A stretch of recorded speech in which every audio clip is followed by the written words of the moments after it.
مال مفت کے طور پہ دینے کا ارادہ کر لیا تھا. اور اگر فرض کریں کہ شہر کے لوگ آگے سے یہ مان جاتے کہ جی ہم اس کی بیٹیاں لے جاتے ہیں اور ہم جو ہیں ان کا ریپ کرتے ہیں, تو پھر آپ کیا سمجھتے ہیں کہ حضرت لوط زیادہ اچھے ہوتے ہیں لوط کی قوم؟ یعنی لوط کی قوم تو حضرت لوط کی بیٹیوں کو بخش دیا. حضرت لوط نے تو مروا دیا تھا اپنی بیٹیوں کو. حضرت لوط نے تو اپنی بیٹیوں کا گینگ ریپ, پتہ نہیں پورا شہر کتنا, وہ دنیا کا سب سے بڑا گینگ ریپ ہو سکتا تھا, پورا شہر آیا تھا بھائی ایک طرف, اور ایک طرف ان مہمانوں کو بچانے کے لیے یہ کام لوط نے کر دیا. یہ کہاں کا انصاف تھا؟ مہمانوں کو بچانے کے لیے اپنے آپ کو پیش کر دیتے نا, چلو جی مجھے لے جاؤ, میرے ساتھ جو مرضی کرو, بیٹیاں کیوں دے رہا ہے؟ کیا حضرت اگر ان کو مردوں کی چاہت تھی تو حضرت لوط اگر اپنے آپ کو پیش کرتے تو کیا وہ ماننے کا زیادہ چانس نہیں تھا؟ یقیناً ماننے کا زیادہ چانس تھا. اگر حضرت لوط نے قربانی دینی تھی تو اپنی دیتے نا, پھر بیٹیوں کی کیوں دے رہے تھے؟ یہ ایک بہت بڑا سوال ہے آپ لوگوں کے لیے سوچنے کے لیے. مگر ملا اور حدیثیں اور فلاں ڈھمکاں سب کچھ اس کے بارے میں بہت سی تعویلات پیش کرتے ہیں. وہ تعویلات کیا ہیں کہ ہاں جی وہ شادی کے لیے بیٹیاں دے رہے تھے, وہ فلاں طریقے سے بیٹیاں دے رہے تھے, ان کا مطلب یہ نہیں تھا کہ بیٹیوں کا ریپ کرو, ان کا مطلب یہ تھا کہ بیٹیوں کے ساتھ شادی کرو, فلاں ڈھمکاں 100 قسم کی تعویلات. مگر یہ بات یاد رکھیں کہ قرآن ان سب تعویلات اور سب تفسیروں سے پہلے کا ہے. اگر جلالین نے کوئی تفسیر لکھی ہے یا ابن کثیر نے کوئی تفسیر لکھی ہے یا سنن ابن ماجہ میں یا بخاری میں یا مسلم میں یا موطا امام مالک میں کوئی اس آیت کی ایکسپلینیشن ہے تو وہ قرآن کے بعد کی ہے.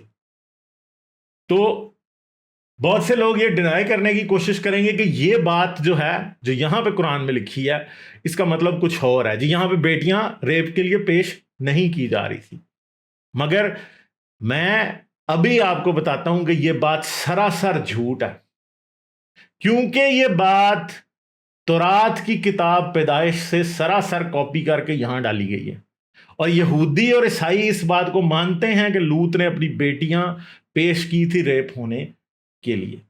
تو میں آپ کو دکھائے دیتا ہوں کہ یہودی اور عیسائی اس بات کو کیسے مانتے ہیں. ہم چلتے ہیں جی یہاں پہ, یہ پیدائش کی کتاب کا 19 یعنی 19 چیپٹر ہے, اور اس 19 چیپٹر میں کیا لکھا ہوا ہے وہ ہم آپ لوگوں کو دکھاتے ہیں کہ یہاں پہ کیا ہے. تو یہ ہے جی 19 چیپٹر, اور یہ اس کی آیت نمبر 6 سے 8 یہاں پہ, ٹھیک ہے جی. یہ پڑھنے سے تعلق رکھتی ہیں. کیوں؟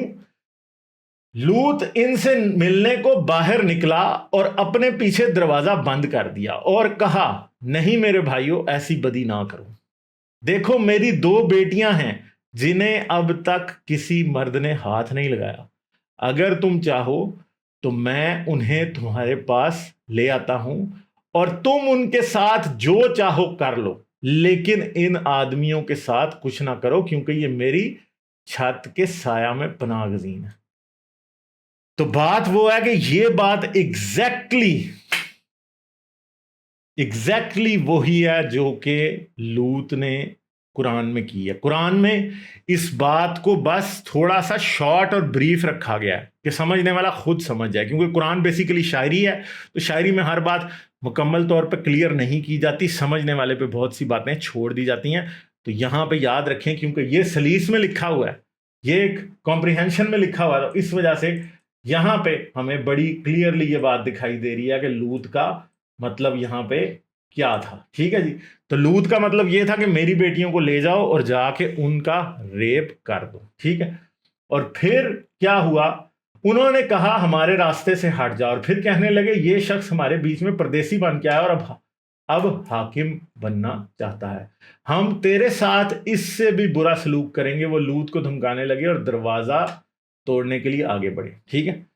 تو پھر انہوں نے جو فرشتے تھے انہوں نے ان لوگوں کو کر دیا, اور اس کے بعد جو صدوم کا جو لوط کا شہر تھا سارا وہ تباہ ہو گیا. ٹھیک ہے. مگر پھر آگے حضرت لوط کی بیٹیوں کے بارے میں بائبل میں اور بھی ایک بڑی عجیب و غریب بات سامنے آتی ہے. وہ یہ ہے کہ لوط اور اس کی 2 بیٹیوں نے سگر کو خیر باد کہا اور پہاڑیوں پر جا بسے. پہلے یہ سگر کے شہر گئے, وہاں سے نکل کے جب رستے میں لوط کی بیوی جو ہے وہ نمک کا ستون بن گئی یا پیچھے رہ گئی, قرآن میں اس کا ہے کہ ان میں سے ایک بڑھیا ہی پیچھے رہ گئی. ٹھیک ہے. وہ اور اس کی 2 بیٹیاں غار میں رہنے لگے. ایک دن بڑی بیٹی نے چھوٹی سے کہا ہمارا باپ ضعیف ہے اور یہاں ارد گرد کوئی مرد نہیں ہے, جو ہم سے صحبت کرے جیسا کہ ساری دنیا کا دستور ہے. ٹھیک ہے, اب انہوں نے کہا کہ کوئی مرد تو ادھر ہے نہیں ہے جو ہم سے سیکس کرے, آؤ ہم اپنے باپ کو میں پلائیں اور تب اس سے صحبت کریں اور اپنے باپ کے ذریعے اپنی نسل بچائے رکھیں. تو پھر انہوں نے کہا کہ ہم اپنے باپ سے ہی سیکس کر کے اس کے بچے پیدا کرتی ہیں. دونوں بہنوں نے یہ سوچا. چنانچہ اسی رات انہوں نے اپنے باپ کو میں پلائی. بڑی بیٹی اندر جا کر اس کے ساتھ لیٹ گئی, لیکن لوط کو معلوم نہ ہوا کہ وہ کب لیٹی اور کب اٹھی. ٹھیک ہے, دوسرے دن بڑی بیٹی نے چھوٹی سے کہا, گزشتہ رات میں باپ کے ساتھ لیٹی تھی, چلو آج کی رات بھی ہم اسے میں پلائیں اور تو اندر جا کر اس کے ساتھ لیٹ جا تاکہ ہم اپنے باپ کے ذریعہ سے اپنی نسل بچائے رکھیں. ٹھیک ہے, تو جی ہماری جو نسل ہے پروجنی وہ آگے چلے گی ہمارے باپ کے ذریعے. چنانچہ اس رات کو بھی انہوں نے اپنے باپ کو میں پلائی اور چھوٹی بیٹی جا کر اس کے ساتھ لیٹی, اور اب کے بار بھی لوط کو پتہ نہ چلا وہ کب لیٹی اور کب اٹھی, لہٰذا لوط کی دونوں بیٹیاں اپنے باپ سے حاملہ ہو گئی. ٹھیک ہے جی, اور پھر آگے کیا ہے, بڑی بیٹی کے ہاں بیٹا پیدا ہوا اور اس نے اس کا نام مواب رکھا. وہ موابیوں کا باپ ہے جو آج تک موجود ہے, یعنی جو بنی اسرائیل کے ارد گرد ایک قوم رہتی تھی موابی, کہتے ہیں کہ وہ بنی لوط ہیں اور ان کی نسل شروع ایسے ہوئی تھی. چھوٹی بیٹی کے ہاں بھی بیٹا پیدا ہوا, اس نے اس کا نام بنی بن امی رکھا اور وہ امونیوں کا باپ ہے جو آج تک موجود ہیں. تو یہ آپ دیکھیں جی, بڑی ہی سکھ قسم کی یہ لاجک ہے کہ ایک طرف ہومو سیکشوالٹی کے خلاف اتنا زیادہ تماشا ہے کہ جی پورے شہر کو آگ سے خدا نے تباہ کر دیا, دوسری طرف یہ ہے کہ بیٹیاں اپنے باپ سے پریگننٹ ہوئی اور آگے سے ان کی نسل چلی, اور خدا نے پھر بعد میں جب موسیٰ کی شریعت کے وقت جب خدا بنی اسرائیل کو بتاتا ہے کہ کون سا قبیلہ زمین کے کس حصے میں رہے گا, تو تب یہ خدا بتاتا ہے کہ بنی مواب اور بنی امون جو ہیں ان دونوں کے علاقوں پہ تمہارا کوئی حق نہیں ہے, کیونکہ یہ تمہارے بھائی لوط کی نسل کے لوگ ہیں, ان کو آپ نے ان کے علاقے سے نہیں نکالنا. باقی قوموں کو فلسطینیوں کو وہ نکال دیتا ہے مگر ان کو نہیں نکالتا. دوسری طرف ایک اور بات یاد رکھیں گے, کرسچن لوگوں کے لیے ایک اور کنٹراسٹ ہے جس سے آپ دیکھ سکتے ہیں بائبل میں, آپ وہ بھی یاد کریں گے. پیدائش کی کتاب میں پیچھے جب نوح کا ذکر ہے تو نوح کے ذکر میں یہ ہے کہ نوح جب شراب پیتا ہے اور وہ ننگا ہو جاتا ہے,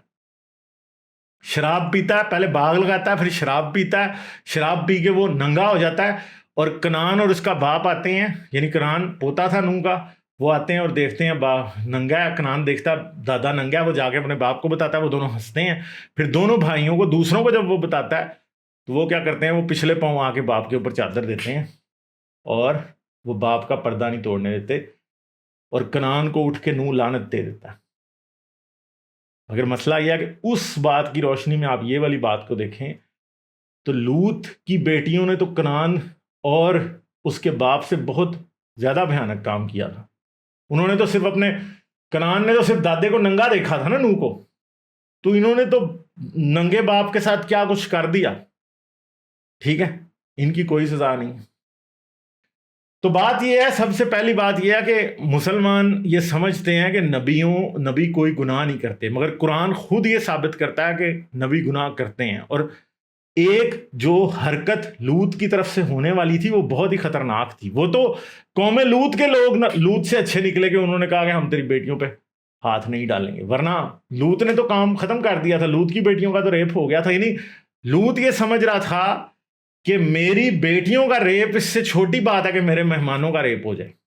اب مہمانوں کا کیا پتا کہ وہ ان سے ہی کوئی لڑکے کوئی خون کا مسئلہ کر کے آئے ہوں, یعنی آپ کے گھر آ کے کوئی مجرم بھی چھپ جائے تو آپ نے اپنی بیٹیوں کی عزتیں اتروا دینی ہیں, اس کو جو ہے نا آپ نے سیف کرنا ہے. اور دوسری بات ہے کہ بھائی اگر ان کو مردوں کی چاہت تھی تو پھر لوط صاحب اپنا پیش کر دیتے نا کچھ. ٹھیک ہے, خود ریپ کروا لیتے, کہتے ٹھیک ہے یار میرا کر لو تم, کوئی بات نہیں, میری بیٹیوں کو بھی چھوڑو مہمانوں کو بھی چھوڑو, یہ لو جی میں پیش کر رہا ہوں, میرے ساتھ کر لو کچھ. ٹھیک ہے, تو ہو سکتا تھا نا, مگر کیا کیوں نہیں. تو یہ سوچنے کی بات ہے. اس چیز کی بہت ساری ڈیپ لیئرز ہیں. مسئلہ یہ ہے کہ عورت کو کیا ایک کموڈٹی سمجھا گیا.